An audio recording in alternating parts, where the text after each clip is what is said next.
नमस्कार, सभी का स्वागत है और जैसा कि हम लोगों ने पिछले वीडियो में हिंदी साहित्य के इतिहास के बारे में जाना और हिंदी साहित्य के इतिहास के काल विभाजन के बारे में जाना और साथ ही साथ ये भी जाना कि हिंदी साहित्य के इतिहास को 4 कालों में विभक्त करके देखा गया। जो प्रथम काल था वो था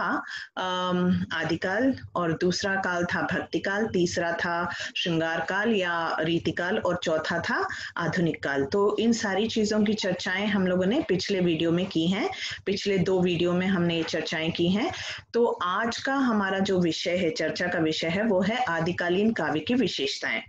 तो बच्चों, जैसे हम लोगों ने पिछली बार भी मैंने आपसे एक ही बात कही थी कि साहित्य जो है वो समाज का दर्पण है और समाज में जो कुछ भी होता है उसकी झलक हमें साहित्य में दिखती जाती है। और जैसे जैसे समाज की सोच में परिवर्तन आता है,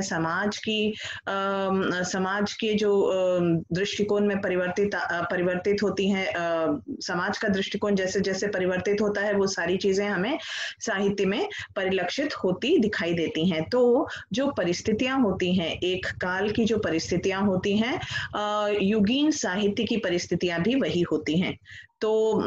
इसी चीज को हम लोगों ने आदिकाल के नामकरण के बारे में जब विचार किया था, मैंने जो पहले फर्स्ट वीडियो में उसमें भी यही चीजें बताई थी, क्योंकि कि आदिकाल के नाम की समस्या बहुत है, क्योंकि आदिकाल का जो समय है ईसा की 8वीं शताब्दी से लेकर 14वीं शताब्दी के मध्य तक जो माना जाता है, ठीक है। तो आदिकालीन जो परिस्थितियां थी उसके बारे में हमने एक वीडियो में देखा, पिछले वीडियो में। तो उसके साथ साथ हम आज आदिकालीन काव्य की विशेषताओं को समझने का प्रयास करेंगे। तो विशेषताओं को समझने से पहले आदिकाल को एक संक्षिप्त रूप में आप समझ लीजिए कि आदिकालीन परिस्थितियों के बारे में जब मैंने बताया था या उसके नामकरण की समस्या के बारे में जब हमने चर्चा की थी, तो 2 बातें निकलकर सामने आई थी कि युगीन जो परिस्थितियां थी उसके हिसाब से विद्वानों ने इसके नामकरण की समस्या, मतलब जैसे मान लीजिए कि उस समय जो सम्राट हर्षवर्धन जब तक थे तब तक तो देश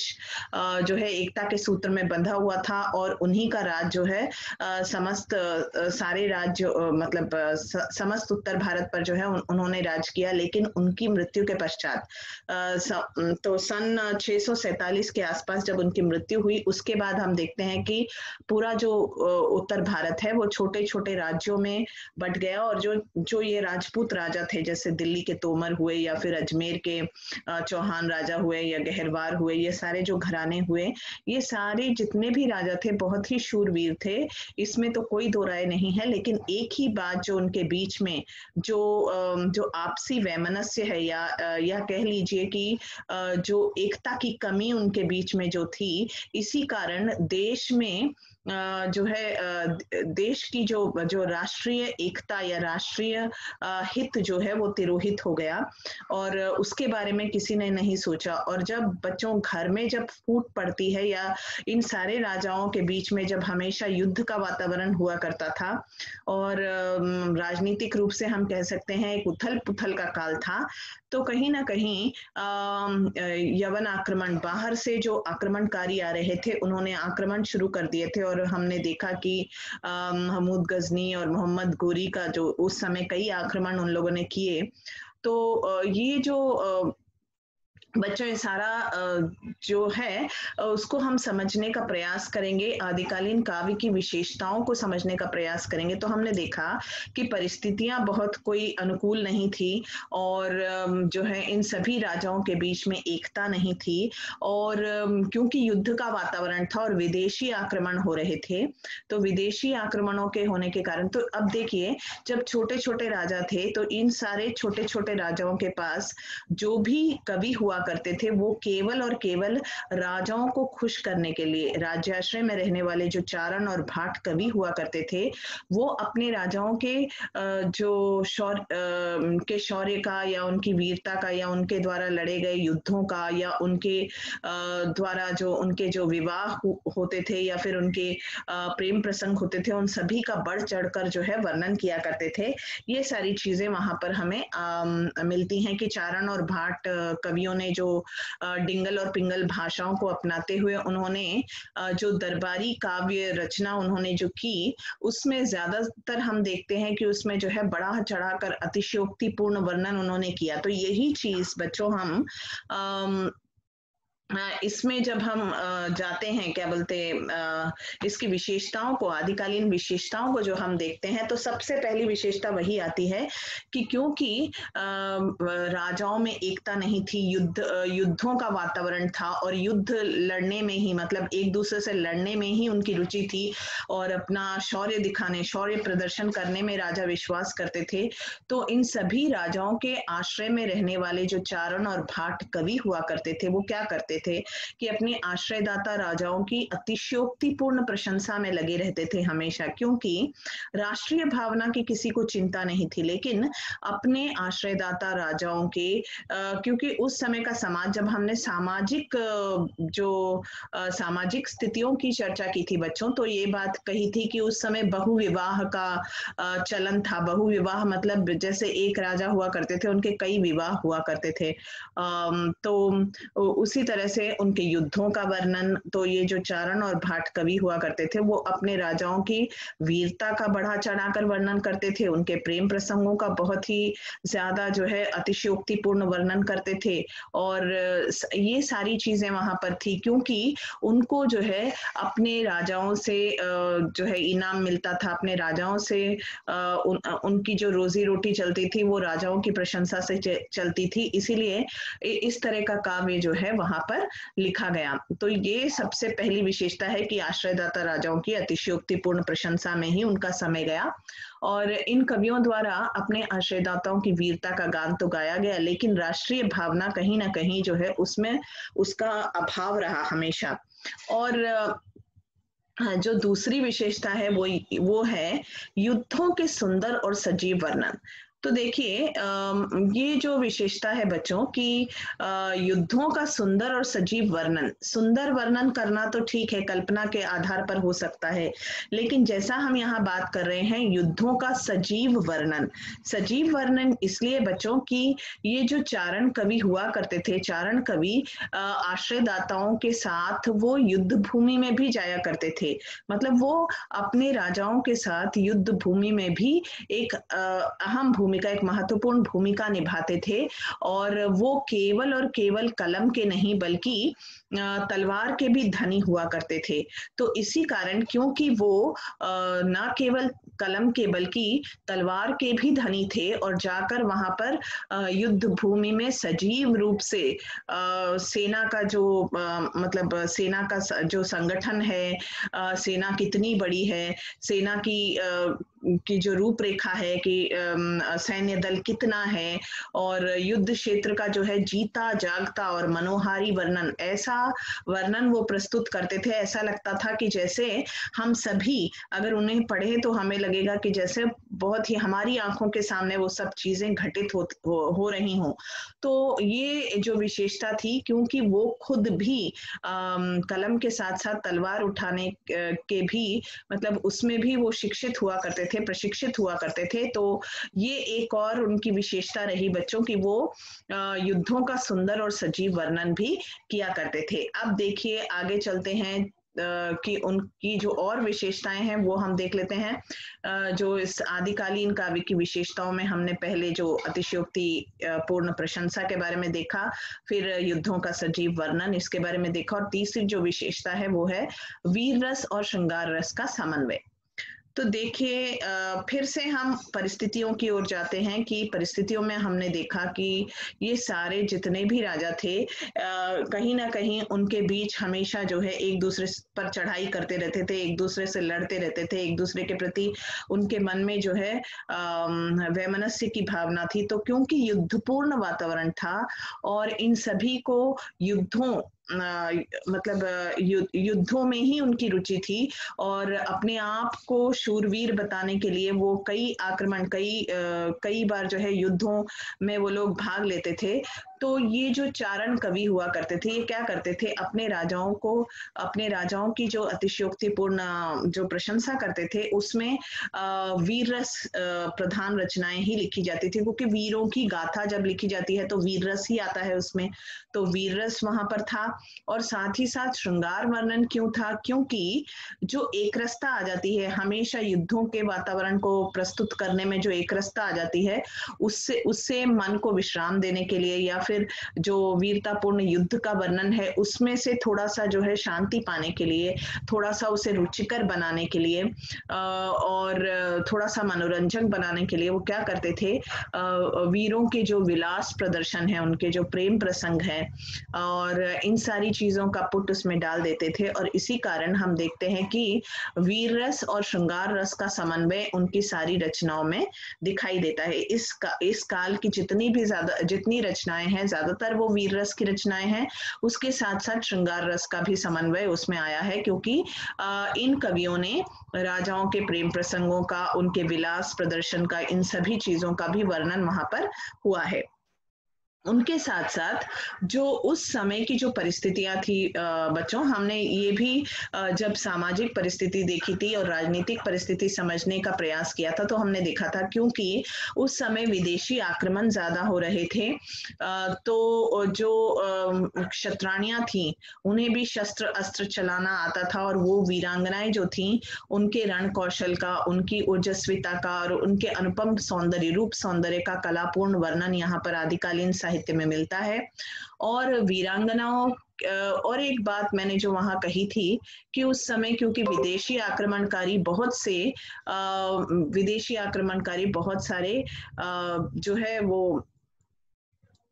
आक्रमण कर रहे थे, और उन विदेशी आक्रमणकारियों के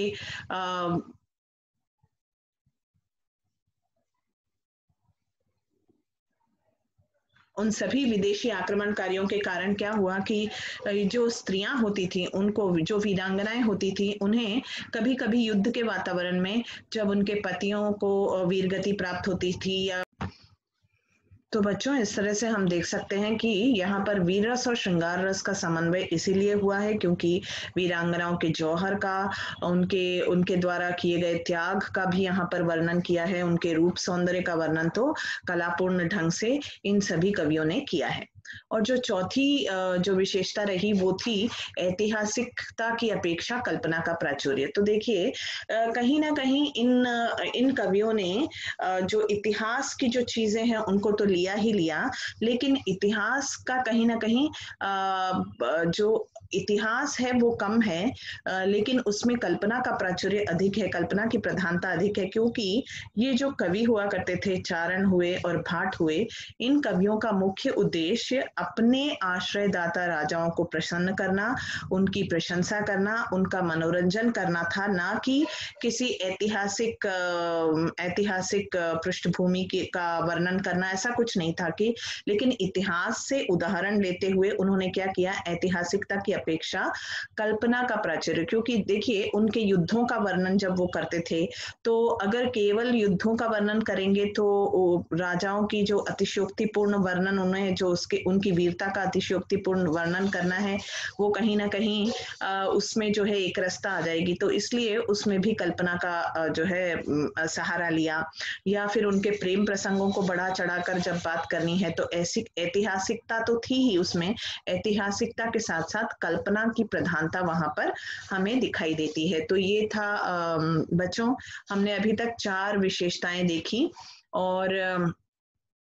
अब हम चलते हैं उनकी जो 5वीं विशेषता है वो है वीर गाथाओं में भावोन्मेष का अभाव। तो जो वीर गाथाएं थी वो इतनी लंबी लंबी जो वर्णनात्मक शैली में हम देखते हैं कि उसमें बहुत वर्णनात्मकता आ गई थी। जो वीर गाथाएं लिखी गई थी वो बहुत ही लंबे चौड़े, उसमें जो है युद्धों का वर्णन और उसमें जो है बहुत सारी चीजों का वर्णन जब किया, तो वीर गाथाओं की जो वर्णनात्मकता थी उसका एकमात्र उद्देश्य यही था उनका कि वो अपने नायक को की अपार शक्ति, उनकी अपार वीरता को मुख्य रूप से अभिव्यक्त करना चाहते थे। देखिए इसमें कोई शक नहीं कि उनके जो आश्रयदाता राजा थे वो बहुत वीर थे, लेकिन केवल उनकी वीरता का जैसे कि तैसा वर्णन करना उनका उद्देश्य नहीं होता था, उसे बढ़ा चढ़ाकर उसका वर्णन किया जाता था और कई युद्धों का वर्णन, कई प्रेम प्रसंगों का वर्णन और इस तरह का जो वर्णन किया जाता था। तो वीर गाथाओं में कहीं पर भी भावोन्मेष मतलब भावनाओं की पकड़ वहां पर नहीं मिलती, बल्कि अधिक वर्णन होने के कारण कई बार हमें लगता है कि ये जो आदिकालीन जो रासो काव्य हैं या फिर आदिकालीन जो वीर गाथाएं लिखी गई थी, कहीं कहीं हमें नीरस लगती हैं, क्योंकि उसमें भावनाओं का उन्मेष, भावनाओं को गूंथने का प्रयास कहीं पर भी नहीं किया है। उनका केवल और केवल प्रयास यही था कि राजाओं को किस तरह से अपार शक्तिमान दिखाकर, उनकी वीरता के किस्से गाकर उनको उनको मतलब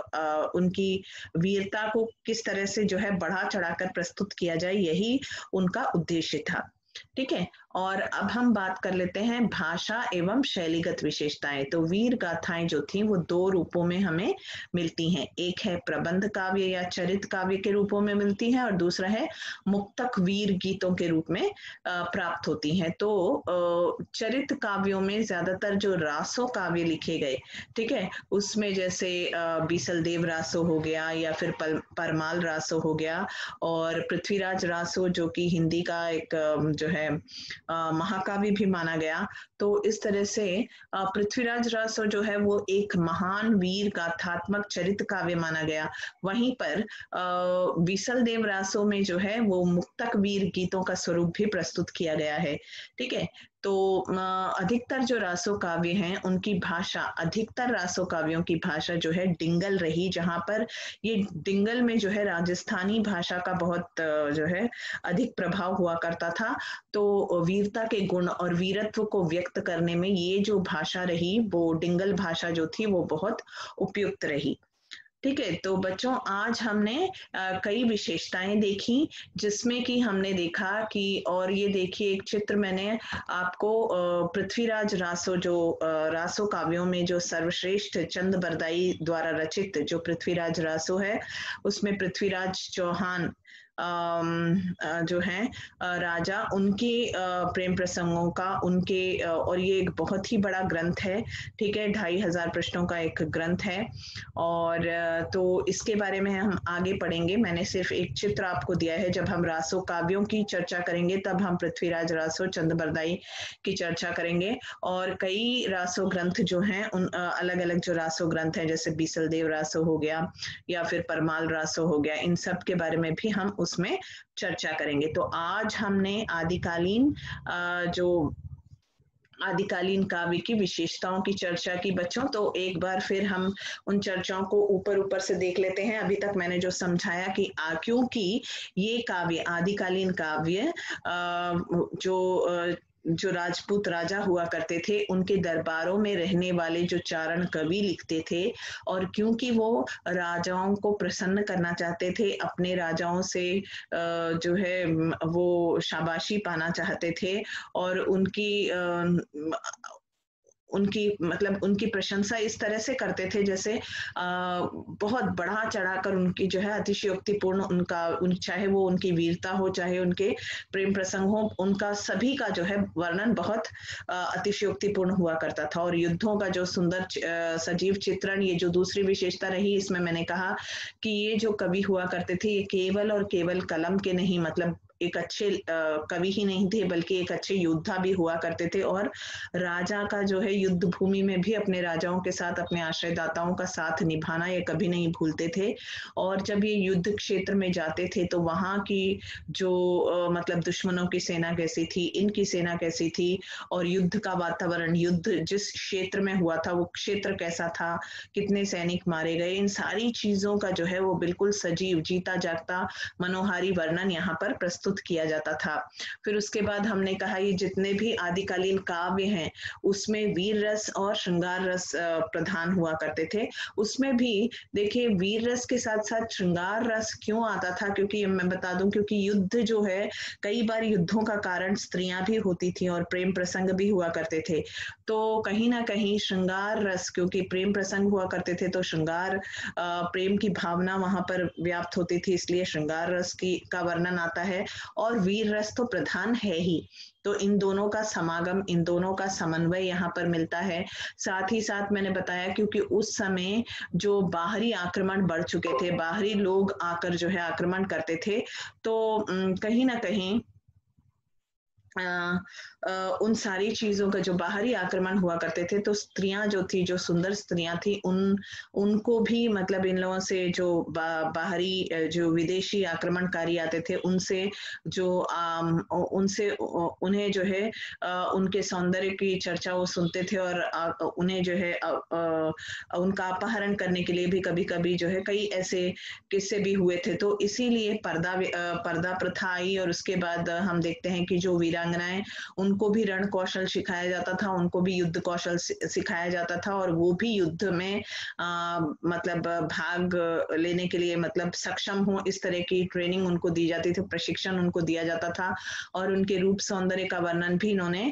इन सब चारण कवियों ने किया है। और वीरांगनाओं के द्वारा किए गए जौहर का जो है जौहर का भी वर्णन वहां पर इन काव्यों में हमें मिलता है।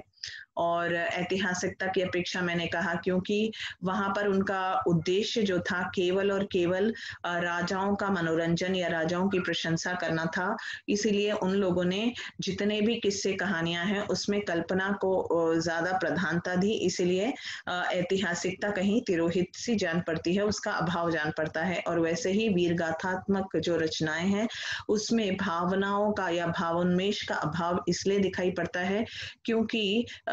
युद्धों का वर्णन और इन सारी चीजों को उन सारी चीजों में इतना ज्यादा वर्णन उन लोगों ने किया है, उन कवियों ने, उन चारण कवियों ने इतना ज्यादा अपने आश्रयदाताओं की जो वीरता है, उनकी अपार शक्ति का, उनके युद्धों का, उनके प्रेम प्रसंग, इतना ज्यादा वर्णन उन लोगों ने कर दिया है कि सारी चीज कहीं ना कहीं उसमें भावनाओं की कमी महसूस होती है और वर्णन जो है नीरस लगते हैं। और भाषा और शैलीगत विशेषताएं, जैसे कि हमको पता है कि उस युग की जो भाषाएं थी, आदिकालीन युग की जो भाषाएं थी वो हैं डिंगल और पिंगल। तो ज्यादातर जितने भी वीर गाथात्मक चरित काव्य हैं उसमें और जो चरित काव्य हैं और रासो काव्य हैं उनकी भाषा ज्यादातर जो जितनी भी है वो डिंगल भाषा में वो रचे गए। तो बच्चों इस विशेषताएं, आदिकालीन विशेषताओं की चर्चा हमने की और आशा है कि आपको सारी विशेषताओं के बारे में जानकारी मिल गई होगी। तो अभी के लिए मतलब इस वीडियो में इतना ही और आगे हम चर्चा करेंगे रासो काव्यों की। और तो उसमें हम जो है रासो काव्यों को, पृथ्वीराज रासो हो या जितने भी काव्य हैं उनको वहां पर हम देखने का प्रयास करेंगे। तो इस अभी के लिए इतना ही बच्चों, धन्यवाद।